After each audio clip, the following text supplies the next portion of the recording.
Okay. So, hello, Laura Sassi, Hello.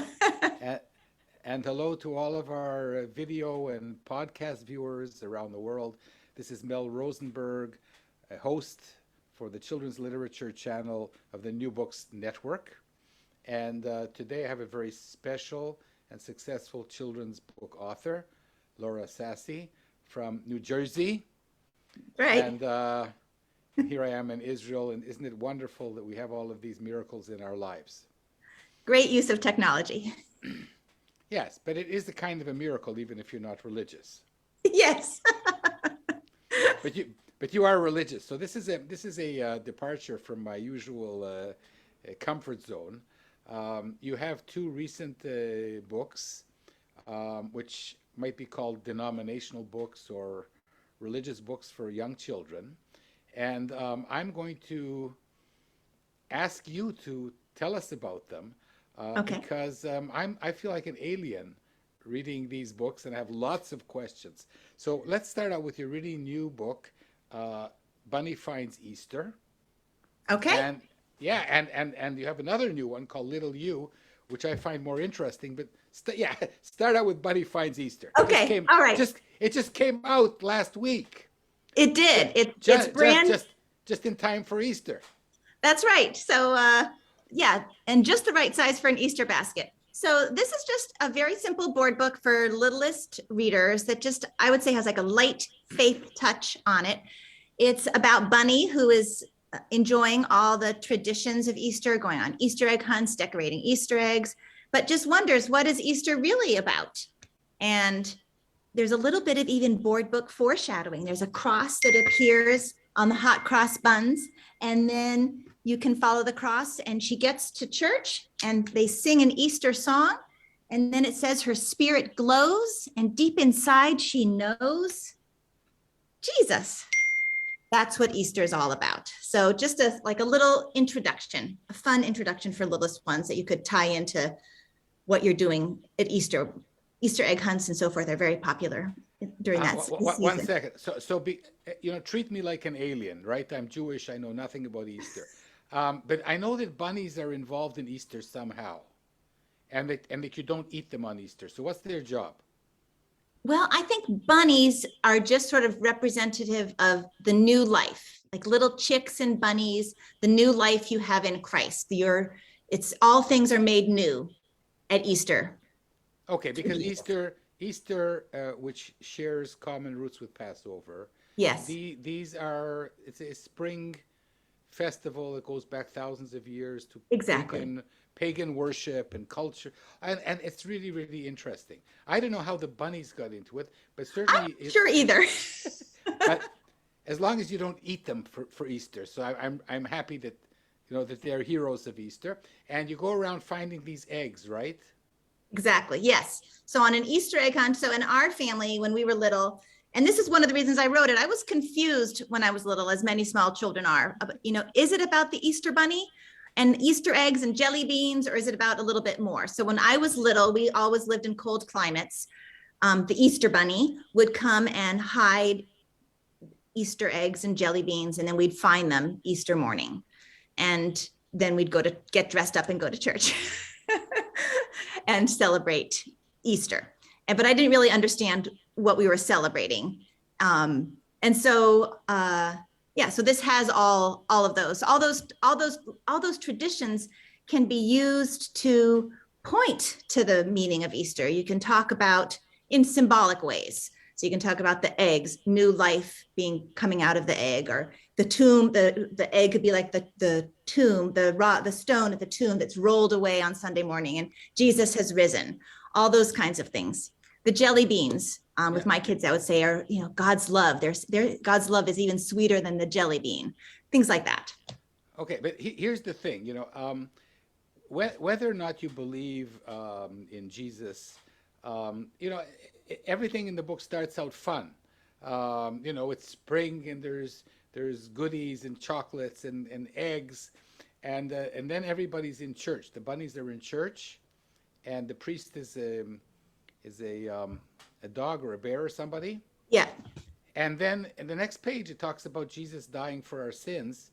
And I'm saying to myself, as an old Jew, this is an oy vey minute. Because, if we could talk to our kids about death whenever we chose, the Jews would wait till the kids are in their early 30s. Yes. And here you're talking to a 3-year-old. I know. I would just say I lightly touched on it, but didn't go into it in great depth. And the emphasis is on the joy that he is risen and the new life we have. But yes, that's a fine line of like, you don't want to scare little ones. But you also don't want to leave him out of the most important holiday of the Christian faith. No, I certainly. So yeah, it is a balance. And it's very interesting, Laura, that you didn't sugarcoat it. Everything about Easter to me seems to be sugar-coated. Yes. The eggs are colorful and everything's Yes. happy and jumping around and rebirth and regrowth and spring. And then you have this terribly sad story. Right. Yes. In the middle of it. Right. Yeah. And, with each of my kids, when we talked about it, kids have different sensibilities at different ages. And I think you really have to know your child and respond to the questions they're asking. So like my son was always just asking really deep faith questions from the time he was little. But my daughter was much more Easter bunnies and jelly beans, not asking those kinds of questions. So I do think, like, you're right. I mean, I wouldn't wait till they were in their 30s, but definitely go, be ready to talk with your kids, but answer the questions they're asking. Okay, we will come back to that. It's Okay. It's a very cute book until it gets into the until the theology part. So this is I guess it's a really good book for Christian parents, Right. who want to teach their children that Easter is more to them than just the eggs and the chocolate. Right. Yeah. And I'm not sure too many Jews are going to buy the book, though. No, probably not. Okay, let's have a look at the other one, which is slightly for an older age, I think.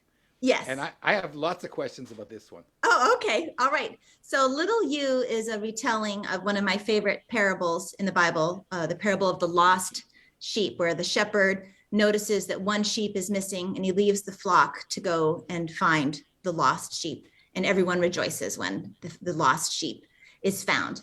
But I wanted to, it's a counting book, and it's told from the point of view of little you, which I always like to tell kids in visits is sort of like you, it sounds like you, and that you are loved just the way little you is loved. So it's a counting book inspired by my own kids who like to wander. So little you finds, she's exploring, she's counting spider webs and leaping frogs and all sorts of things. And then she wanders further and further away from the shepherd. Does have a scary moment when she's lost. And kids get scared. She's lost. It is kind of scary. But we talk about, what do you think the shepherd's going to leave her lost and behind? And then we see, no, there he is counting. Will he notice? And then I would say a favorite spread, here he has found her. She's safe and snug, cradled in kind shepherd's hug. So that is, and this one really, it is religious because it's a retelling of a parable, but it's also like most of my books. So maybe Bunny Finds Easter is the exception. I would say they meet at the crossover, at the intersection of faith and mainstream. So you can read them, they're definitely, can read them as a Christian book, but it's also a book about the shepherds in your life. And I'd say my other books all sort of have that universal quality. So it's more, I guess, maybe my faith a little bit touching on it, but also touching on universal feelings that people have and universal themes like comfort and love and kindness and so forth. So that's Little You. And this one came out last year with Beaming Books, which is an imprint of, it's a Lutheran imprint. And they do a wide variety of books, some like this that are more faith-based, and others that are social justice, other themes, like and child health, mental health, like just good stories. Anyway. Yeah. I don't know this story. So is it a New Testament story? It is. Yep. So it's a story that Jesus told in the New Testament, but it kind of harkens back to Psalm 23. Mm-hmm. The Lord is my shepherd.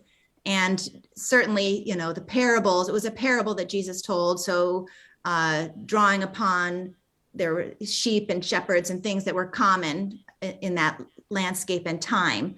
And yes, it's about though the little lamb wanders, he is found and taken back again and saved. So okay. That's the message. Yeah.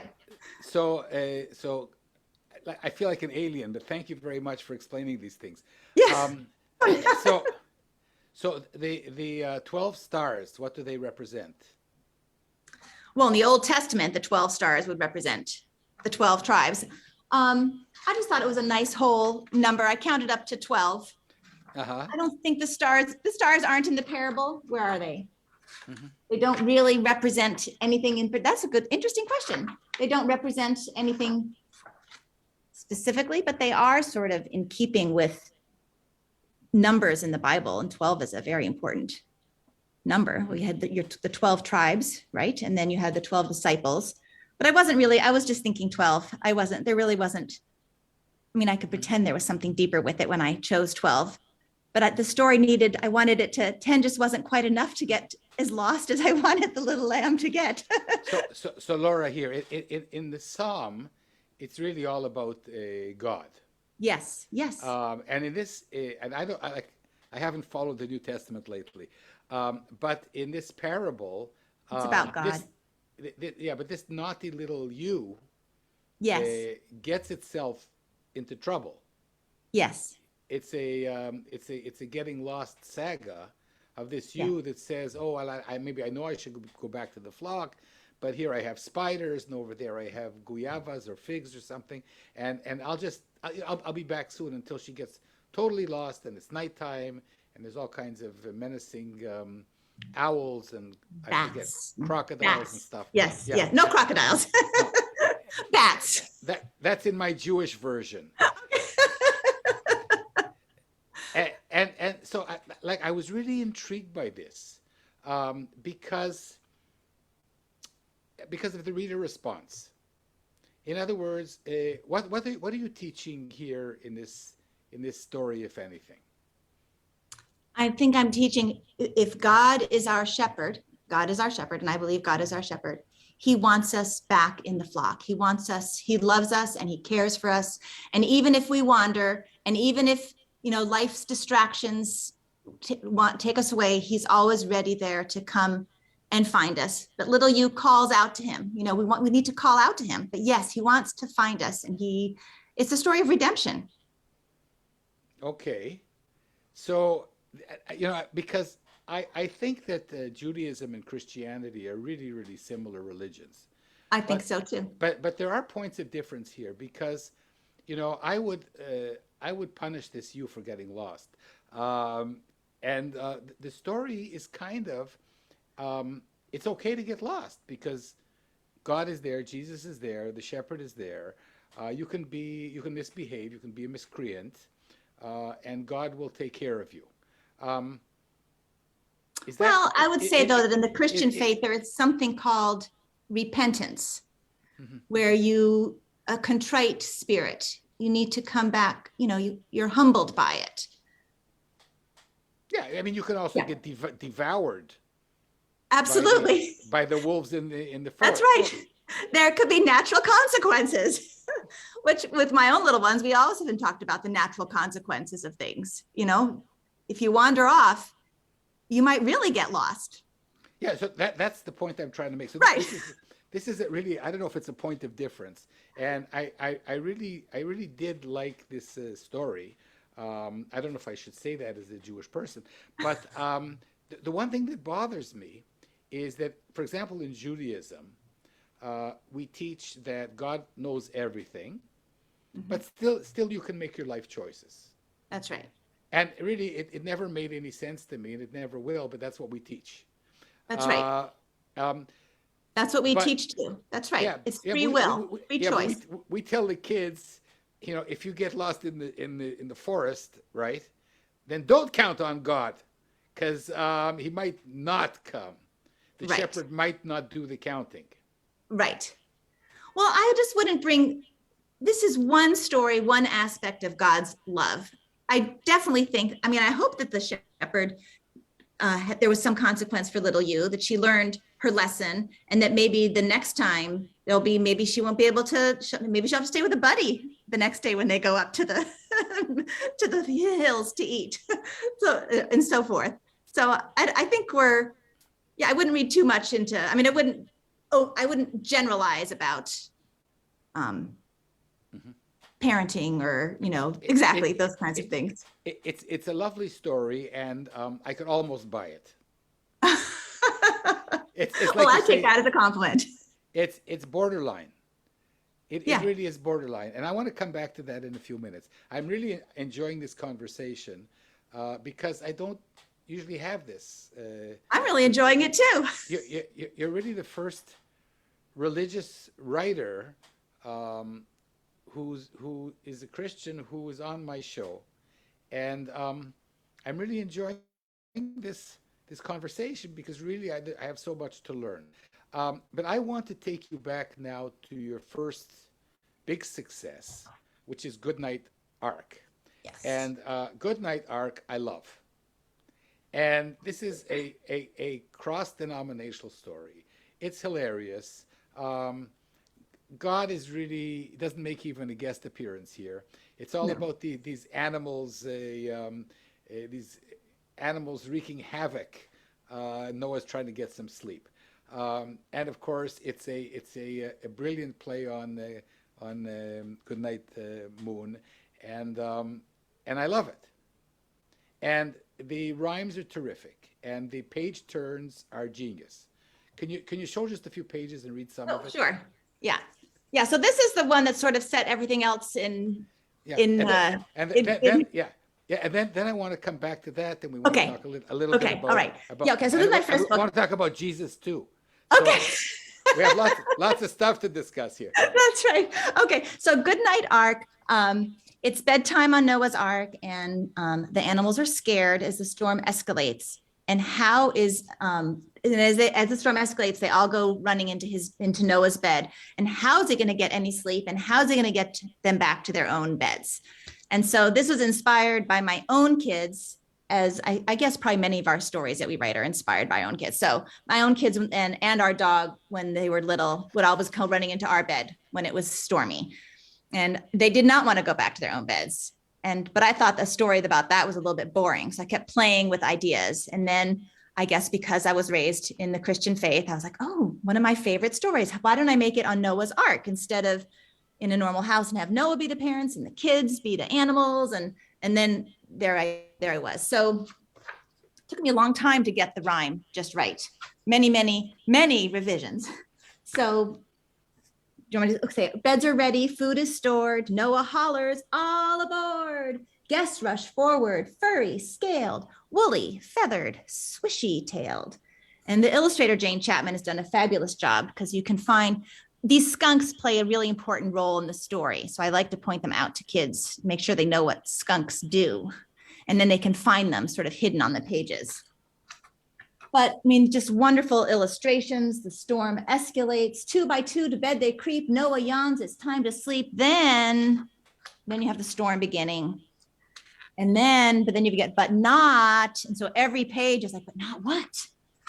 Who doesn't sleep? The boars. And there the boars go, grunting, groaning, bam, wham, scram, into Noah's bed they cram. And then here you've got the skunks hiding. And it continues like that. And the page turns are really important. And all the sounds and the rhymes. And I tried to pick unusual animals.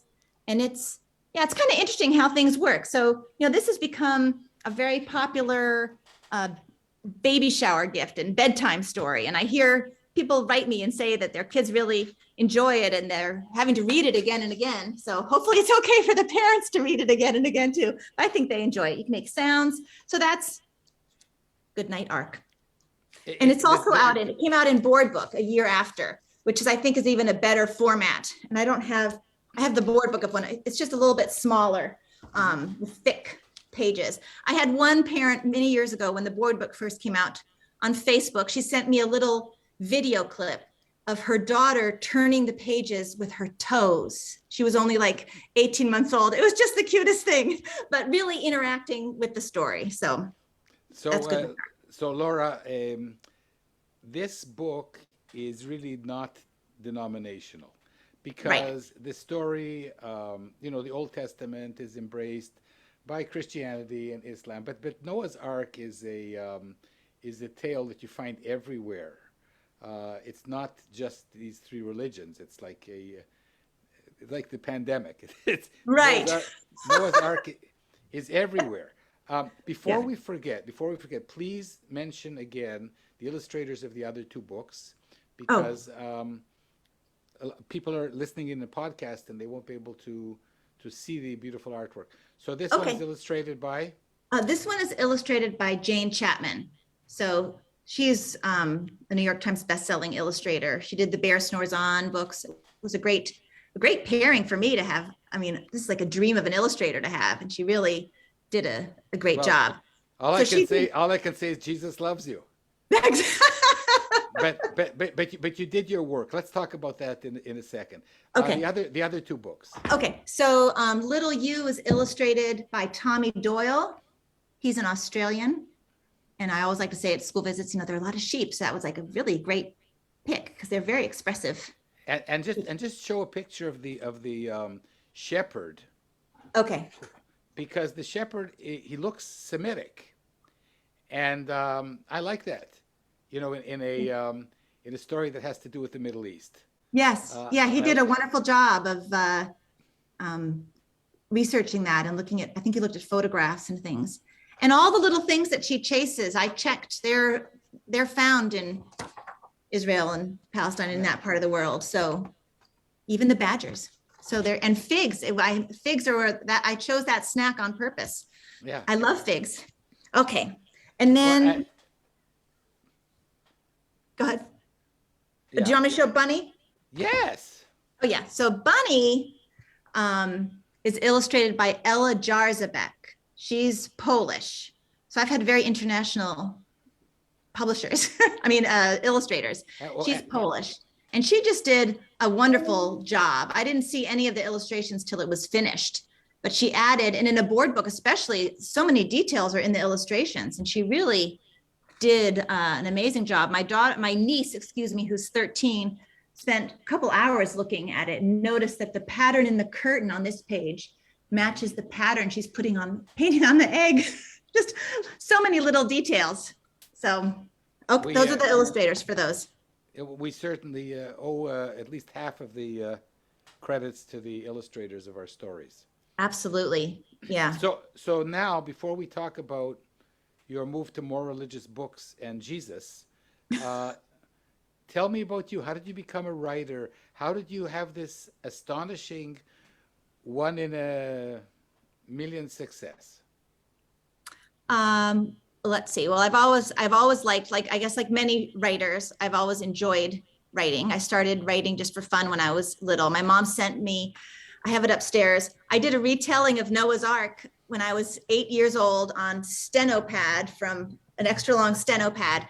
It's illustrated and everything. It has great, really horrible, but funny spelling. So it's funny that my first book was inspired by Noah's Ark as well.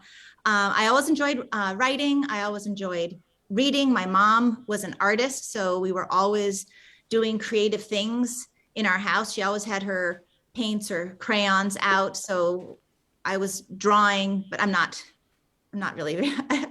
a great drawer, but I was always drawing and writing stories alongside her in a different room. And then I became a teacher. I went to college. I majored in history, but I became a teacher and I taught elementary school in California and then here in New Jersey. And then when my son was born, I stepped away, and that's when I started writing more earnestly for the children's market with magazine pieces, poems, and so forth. So you started with magazines, which is a good idea. Yes. most of us don't, but we should. So how did you get this notion into your head that you should submit to magazines? Well, the thing that's nice about submitting to magazines is that I think it's a little bit more, you have a little bit better chance of having something accepted. So you maybe get a little early success that keeps you going. And my early success was I wrote crafts for highlights. I really had a knack for those. So I would just write them. And then so I was having, oh yes, this is great. And then I've always loved rhyming. So then I started writing. I wrote poems and I sent them off. Those are a little bit harder to have accepted, but all the while kept growing and improving. I took a class in magazine writing through the Institute of Children's Literature, which was really great for me. I had a little baby at home and it gave me the structure to have assignments. And all the while I was also sending out things. And then over the course of time, and I think this is really important, I met other writers. So I wasn't doing it in isolation. And one of the things I love about this, like just being here with you today, I love the community of children's writers, where it's a very supportive community. My critique group partners come out of this community. Most of them I haven't met in person, but I met them through the Society for Book Writers and Illustrators and other places. And we've become friends over the course of critiquing each other's work. So that was really like a growth thing for me with my writing. And then always just, I guess maybe because by then I had 2 kids at home, knowing that not to be in a rush, like, good things are worth waiting for. Everything in due time. So not really in a rush. I just, at one point, a friend said to me, I had a story I'd written. She said, well, Laura, I think this might be a picture book, not a magazine piece. So, why don't you just see what happens? So nothing happened. I ended up publishing it as a magazine piece, but it got me thinking. And then that got me writing. So Goodnight Ark, I wrote in, 2011 or 2012. No, it was accepted for publication in 2012. So maybe in 2010. Anyway, so I waited and waited. I revised it and changed it, moved where the skunks were, did all sorts of things, never in a rush. And always just enjoying writing and enjoying the community with working with other critique partners, enjoying going to conferences, and just enjoying the joy of telling stories in words. And how did you find the publisher?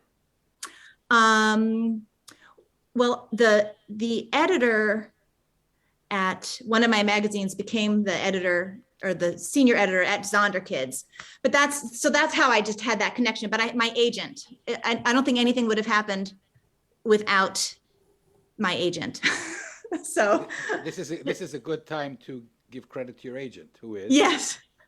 So I've had 3 agents. So my first agent, yes, she was, the agent really, that she opens up the door to getting your work seen. And that was really important for me in navigating. It's incredibly hard to find an agent, and you found 3. Yes. Conferences, persistence. So yeah, I met my first agent at a conference here in New Jersey, and then she left agenting and referred me to another agent in her agency. And then I was with her for 6 years or so. And now I have another agent at another agency, but they've all been wonderful and really wonderful in terms of the editorial comments that they have provided and suggestions, but also just knowing the market and knowing like when you get to the contracts, knowing what to look for and what to ask for and just the support along the way. So yes, I do think for me, having the agent was one of the things that made the difference. Okay. I did try submitting before having an agent, and it was like silence at the other end. You felt like you were sending something into the abyss and never heard again. It's like that for everybody, but for me. You are. Yeah. It's like sending something, into the universe. Exactly. Where nobody's listening. Right. Except God. So let's, but you didn't mention the names of your agents. Do you want to mention any names? Oh, sure. Yeah. So Mary Cole was my first agent. She now has an editorial business. It's very successful. I think it's called Good Story Company or Good Book Company. Anyway, she's very successful. She was great. And then Laura Perkins at Andrea Brown, another wonderful agent. And then Charlotte Wenger is my new agent now. She's at Prospect. So And she's these are great. terrific agents. But Yes. I mean, people should realize that you are one of, I don't know, thousands of writers who are Right. agented and who are publishing with traditional publishing houses, and Yes. that is wonderful, Yes. and that's really a credit to you. Now we're getting to the Jesus moment. Okay. I would just say, okay, we can get to the Jesus moment, but my books do, yes, they've treaded that way, but I think they always try to stay pretty close to that intersection. But we can talk about that. Okay, go ahead. We're going to talk about that right Oh, now. good. So this is like what I call the God in the living room. Okay. So rather than the elephant. Yes. So you had this great success in 2014, I think, with Goodnight Ark, which is really, I would call it a non-denominational book. Yes. Anybody? Yeah, it was. We sent it out to both Christian and mainstream publishers. It had three offers, right? So it could have gone to, right? It was just exactly. You'd have to be a miserable person not to love this book. Well, thank you. And there's nothing religious about it. No. So now this is begging the question.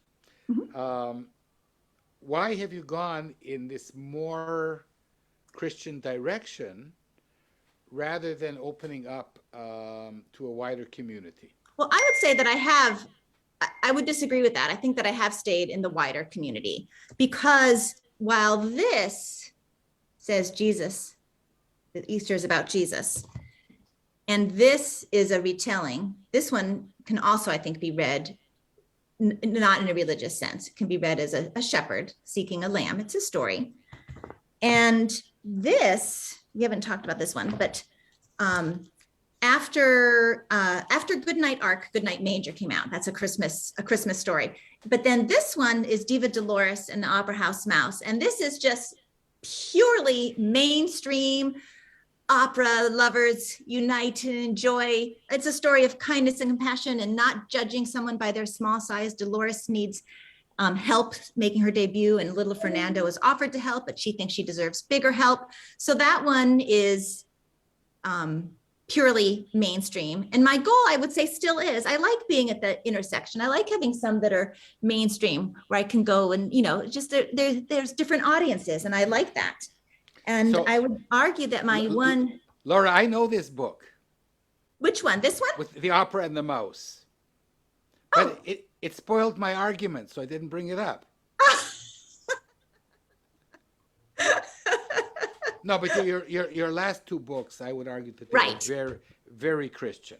Right. But okay, go ahead. I'm sorry. Okay, and we're running out of time, and I want to get to Jesus. Okay. So I have this idea, and I want to thank you for being on this interview. I had a little bit of trepidation because it's really outside my comfort zone, and you've made me feel a very comfortable interviewer. So I'm so comfortable now. I'm going to ask you whether it's against the Christian religion to have children's books about Jesus as a child, because everything that I know about Jesus, this is as a Jew, is that he was born in Bethlehem, in the manger, and so on and so forth. And then fast forward, he's like an adult. Right. There are a couple of stories. There's a couple of moments in the New Testament. Well, maybe just one. Well, there's a couple, he's born, and then it's a couple of years when they go into Egypt and come back. But then there's a very famous story when he's at the temple, when he's 12, and he says he's in his father's house. And that's sort of the beginning. His parents are lost. He's lost, actually, to go back. They're walking back. Well, when Jesus says he's in his parents' house, I mean, we know who his mom is. Right. Well, he's then saying, I mean, it's blasphemous. He's saying he's in his father's house. God, Jesus is saying, Right. right. Yes. So that's for Jews, that's an oy vey moment. exactly. Yes, it was that day too. Yes, when he said that, it was shocking. Didn't do him any earthly good. Right. So it's like taking Joseph and upping the ante. Exactly. And then, but then you're right, because then it's sort of silent until he starts his ministry when he was about 30. So your question is, are there stories about Jesus as a child that in picture books? I can't think of any right now, but there are a lot, of course, of Christmas stories. And actually, I've gotten some flack from some people because baby Jesus cries in this story. And I wanted him specifically to cry because babies cry. I'm gonna have to have you back on the show because you've written so many books. But well, thank you so much. No, Laura. So I want to suggest that you or somebody write a children's book about Jesus. If it's not blasphemous, it might be blasphemous. But what bugs me is that whether or not you embrace Jesus as the Son of God, mm-hmm. or maybe say that we're all sons of God, mm-hmm. He was Jewish. Yes. And I think, at least the Christians that I grew up with in Ottawa, were many of them, unfortunately, learned in schools that Jews killed Jesus and that we're bad people, and there was a lot of anti-Semitism in Ottawa when I was a young kid. And I kept thinking to myself, well, how can you be anti-Semitic and be Christian? Absolutely. I absolutely am with you on that. Yes. So we need a book about Jesus as a Jewish child. Yes, I think we do. Okay. So I've given you a kind of an assignment to bridge this chasm. Yeah. Can I say chasm? Is that a good word in English? Yes, that is a wonderful word in English. And I think that picture books are a wonderful way to build bridges. So yeah, that I would buy 10 copies of that book. Okay. So because that would bring everything together. I agree. You might you can embrace Jesus' story in many ways, but even for the Christians, he kept kosher, he had a bar mitzvah. Absolutely, all those things, yes. And I would really take my hat off to you or somebody who would take that challenge. Yes. I would do it. I'm kind of wondering whether it's an own voices, whether somebody's going to come and say to you, Laura, you can't write right. that book because you're not Jewish. Right. Maybe it has to be a co-written. I'm up for it if you are. And my last question, but I think that we've answered it. Are you a child at heart? Am I a child at heart? Absolutely, I am a child at heart. Yes. I think that's why I love picture books so much. I think that's why I do what I do. Absolutely. Keeps me young. Keeps us all young. That's for sure. That's for sure. And keeping me young is quite more challenging than keeping you young. So it's been wonderful interviewing you. I'm so happy that you agreed. We did this. Yeah, and I'm proud of both of us. I am too. Such a great and unexpected interview, and you're super kind, as I hope that you would be. And I'm just going to say thanks on behalf of the New Books Network. Okay. And this has been a wonderful interview with Laura Sassi on her wonderful writing career. exceptional writing career, and can't wait for what's to come. All right. Well, thank you so much. This has really been, because this has just been a wonderful bridge building, comfort zone raising, opening experience. So thank you so much. Thank you, everybody. Thank you, Laura. All right. Bye-bye. Thank Bye-bye. you very much. Bye. Yeah.